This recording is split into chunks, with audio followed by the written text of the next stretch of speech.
So I've got a video shoot to pack up for, and hopefully by the end of it, make it about beer somehow. Weave beer into it. Here we go!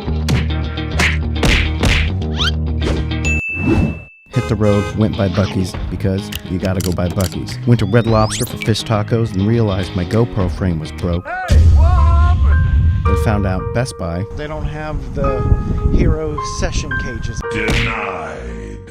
get to the hotel, which is right on the beach, but it's too dark.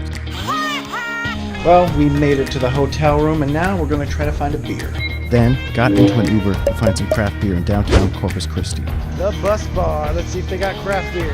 I had a Hefeweizen called Hung Jury by Legal Draft Brewing Company, brewed with coriander and orange peel, unfiltered. A nice way to end the day.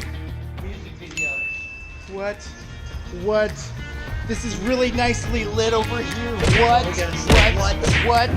I found some sound effects. I hope you liked it. Made it about beer. Mission accomplished. If you'd like to see more videos like this, let me know in the comments below. Pretty much wraps it up. See you next time.